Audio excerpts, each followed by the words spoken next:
Okay, well, welcome to the workbench. We're going to have a photo shoot on Monday that's going to involve this Southern Pacific locomotive. And it's Friday afternoon. In fact, it's a little after 1. I've got to get this thing done by the end of the day. So I'm going to walk you through real quick some quick and dirty weathering techniques to get a locomotive from looking like it's shiny and right out of the box into something that's been in service for a while. So today I'm going to weather this Southern Pacific GP38-2. As you can see, I've already taken the wheel sets out, and I put some little chunks of foam in here so the little contacts on the inside don't get covered in paint. In addition, I've popped out the cab windows that I could. I left the side windows in, but I think I can pop those open enough so that the weathering won't get on those. I'm not too worried about the headlights and the warning lights and everything because those I can clean off with some Windex. So with that, we're going to clean the model off real quick, then we're going to head into the spray booth and weather like the wind. Now, the first thing I'm going to do is give this model a quick wipe down with some isopropyl alcohol. This model, I believe, was used for reviews at some point, so it might have skin oils and other impurities that will affect how the weathering coat sticks. I don't want to be airbrushing this model and then seeing fingerprints pop up. In addition, there's these little spots here of residue. I don't know exactly what it is, but I'm going to try to get that off the model as well. It's a sticky substance, so the alcohol should do a good job of removing it. So I'm just going to keep working my way around the model with this Q-tip, and we'll get it cleaned up. So in addition, I've got these foam blocks here, and that protects any paint from getting onto the contact wipers that are inside the truck side frames. It's real easy just to cut some foam, stuff it in there, and when you're done, just pull it out. So I'm just going to get the fuel tank real quick, because this has some of that sticky residue on it as well. Alright, so I'm just going to real quick use a post-it note here to cover up these cab windows that I didn't pop out. This is a real easy deal. I've already cut it to roughly the same height, so now I just need to go in, cut out a piece, and then with the tweezers we'll just zip the paper in here like that. So there you go, a quick and dirty mask. Now it's into the spray booth. So in the spray booth we're just going to set some things up here. I'm getting my airbrush ready, and then we'll get my 1 ounce color cup here. As you can see, this has a inline siphon filter, which is going to get any impurities out of the paint, so I'm not going to get any clumps. Now I'm going to be thinning this paint pretty heavy. It's going to be about 1 part paint to 9 parts isopropyl alcohol, because we're just going for weathering effects. So I'm not too worried about clumps, but if we get a stray one, it's going to get caught in that filter. Now before I started this project, I went online to find some pictures of Southern Pacific GP38-2s. Now Neil's instructions to me were just to make it look like it's been in service for a while. We don't want it beat up, because some of these SP units over time really looked tired and tattered. They had some heat discoloration on the paint from the dynamic brakes. The lettering would change colors. It kind of take on this orangey, rusty color, and a lot of that. So I found pictures that were more from when these locomotives were fairly new. So here you can see some examples. You got some weathering on the cab roof here. You got a little bit of rusting from the battery box doors. Here are some of the acid from the batteries leached out. You can see a little bit of rusting on the air tank. Some of the exhaust streaks running down the side here, the soot stains. And this one here is just kind of got a slightly faded gray look, and the red's kind of muted a bit more. So now these are kind of my 4 go-to colors for weathering locomotives. You start with reefer white flat. And that's a nice fade coat, just maybe 3 to 5 coats of this, and you're going to fade the basic color. Now one thing you would need to understand is that I'm doing this for a photo shoot, which means I need to exaggerate the weathering more than you would if you were just going to put this on your home layout to run it around, because the photography equipment will tend to blow out the weathering. So if I don't exaggerate it a bit, you really won't be able to see the effects whatsoever. Now the other 3 colors I'm going to use here are oxide red flat. The scene's going to be on our Eagle Mountain Railroad, which is an ore hauler. Then we'll use engine black. We'll put some of the soot stains around the exhaust stacks and then have that run down the side of the engine a bit. And then roof brown. That's just kind of a nice grimy, dusty color, like from the ballast dust and things like that that would kick up when the locomotive is running. So with that, we're going to go ahead, start with the reefer white, and we'll put some weathering on this locomotive. Okay, so here's the reefer white. Now as you see, I'm going to go in just enough to coat the bottom of that 1 ounce jar. Then we're going to go in the rest of the way with some 70% isopropyl alcohol. Mix it all together. Then we'll turn on the air compressor. I'm going to set the PSI kind of between 10 and 15 for these different coats.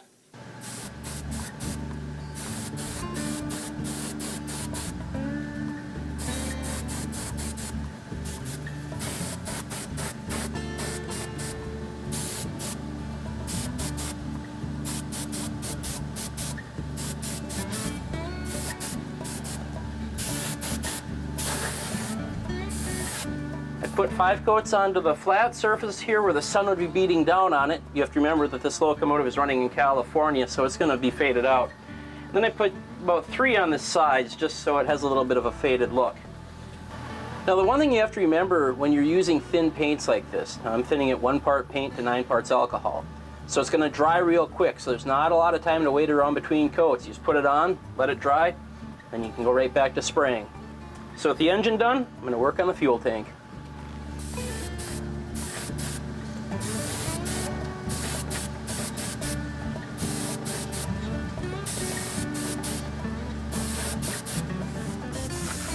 Between colors, you just want to spray out the white and get ready for the next color. Next up, we're going to go to the oxide red. I'm not going to need a lot of this color, but I just want to do some spot application. Because like I said, this locomotive is going to be photographed on an iron ore layout, so we want it to have a little bit of that red dust color. So again, we'll just fill it up the rest of the way with alcohol.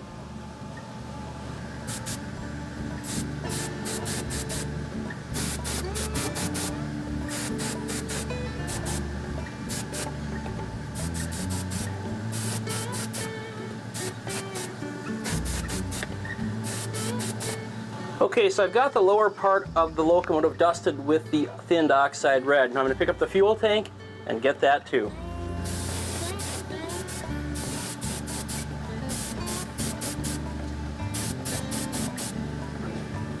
So now with the white, I used it for an overall fade coat. And I went in with the oxide red, and that was to dust up the running gear, the pilots, the step wells, and those areas that are right down on the rail. Now I'm going to use the railroad tie brown again as an overall coat. I'll just probably put 1 or 2 coats of it on, just a quick spray on the entire model. We're not going to build up 2 layers on the top and 1 on the sides. It's just going to be an overall coat to help tie everything together.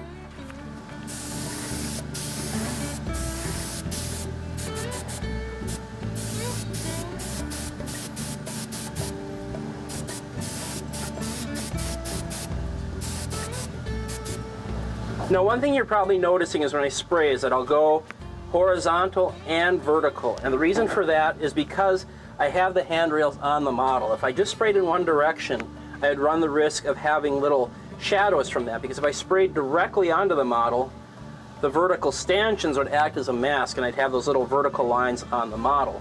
But by going in 2 directions, that eliminates that problem.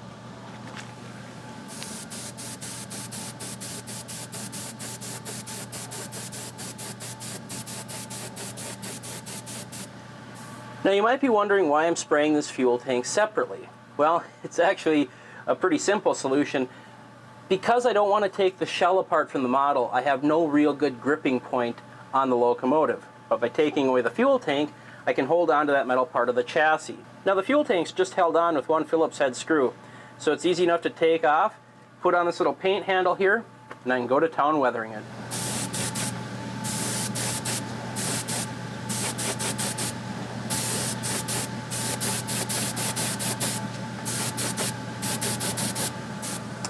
Alright, well I think this is looking pretty good.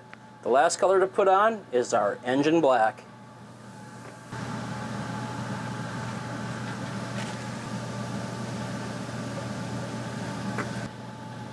Now one of the inherent drawbacks of using acrylics is that you get tip drying, where the paint just dries right on that needle. If you have that problem, come in with a cotton swab dipped in Windex and just clean that residue off the needle.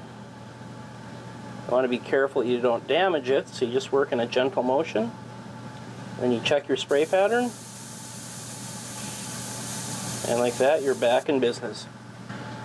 Now like I said, the last color we're going to use is engine black, and we're going to use that to build up some soot stains around the exhaust stacks. I'm going to run a little bit of stains down these batten strips here. That's a common place where you'll see oil and soot stains leaking down the side. I'll probably do a little highlighting in the trucks as well. Just kind of look at prototype photos, what looks right, and go with it.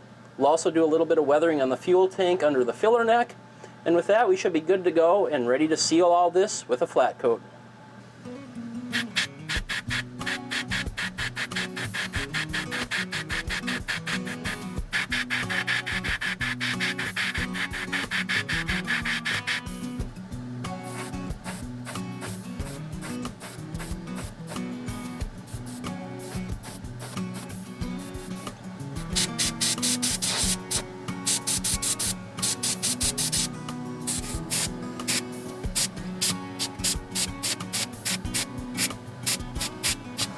So there you go, 4 colors on there, and this is looking like a well-worn Southern Pacific Jeep.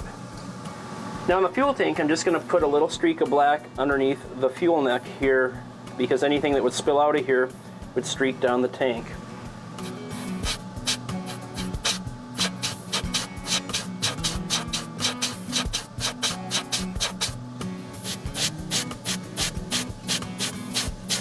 Now you'll notice I put a little bit of grime on the front and back ends of the fuel tank. And that's to simulate oil and grease drippings off the truck that would be getting slung up into the end of the fuel tank here. And just a little bit of that is enough. You really want to focus mainly on where the fuel is spilling out from under the neck. Now before anything dries too much, and most importantly before I put on the flat coat, I'm just going to come in with this micro brush, dipped in a little bit of Windex, and clean the weathering colors off of the lights.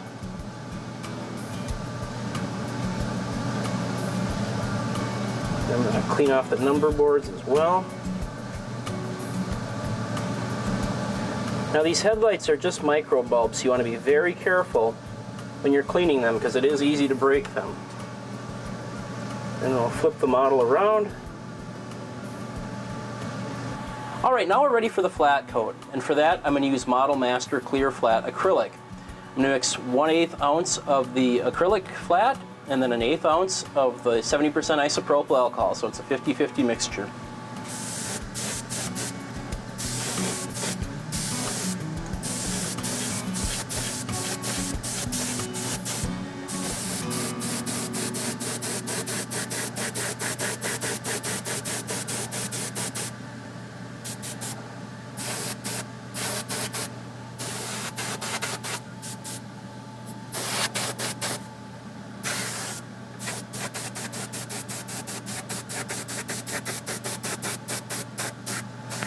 Well, there we have it. 2 coats of clear flat. We'll let this dry. We have a few things we need to work on at the bench while this is drying, and then we can put the model back together again.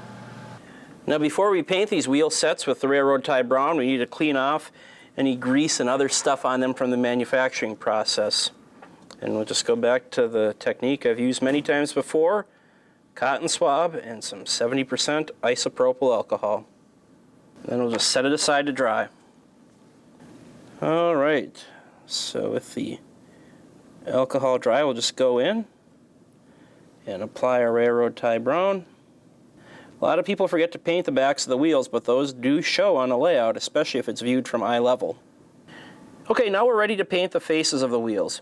Now there are 2 places you want to keep the paint off of, and it's this flat face here, because this goes against the wiper on the inside of the truck side frame, and you also want to keep it off the axle here. Now that's where this micro brush comes in handy, because when you load it up with the railroad tie brown, you'll notice that it nests very nicely right there, keeping the paint off of the face and off of the axle.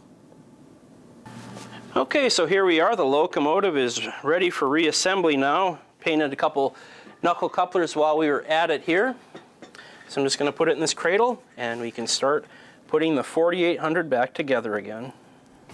Now the first thing we need to do is take out our foam here. So let's come with some tweezers and we'll pull it out. And it looks like those contacts are nice and shiny, which is what we want to see. So now we take the covers off here with a straight slot screwdriver. Okay, so now with the lid off, I can just go ahead and put the wheel sets back in. Gently spread the side frames. Then once the wheels are in, you just line up the cover, and then you just snap it in place. We'll do the same thing with the front. Take out the foam. I actually had that lid loose already, so we just have to pop off a couple more tabs here, like that. We'll get our last two wheels here. Line up the clip, and that is secure. Now, since we have the locomotive upside down, I'm going to go ahead and replace the couplers. All right, we'll get the screw started, and there we go. Okay, now I used a regular shank coupler for the rear draft gearbox, but for the front, to get over this plow, I'm going to use a long shank coupler. Okay, so first we'll put in the spring here. And we'll get it lined up over the hole. Then we'll put in our long shank coupler. We'll get everything lined up. Like that. Now with this screw grabber, we'll just start the screw just a bit here. And then we will drive it home like that. Looks good. Now the last thing we need to do is put on the fuel tank. Real easy deal. Like I said earlier, just one screw. And that's in place. All right, all I have to do is put in the window glazing, paint the trip pins, and then we'll head over to the Eagle Mine layout and have a look at this GP38-2 in its scenic element. Well, there you have it. In just 2 hours' time, we turned this stock locomotive into one that has a prototypical look and that's ready for a picture. So to recap, we just used 4 thin colors of paint, put some full strength paint on the wheels and couplers, and now it's ready to go into service. So I hope you give these techniques a try.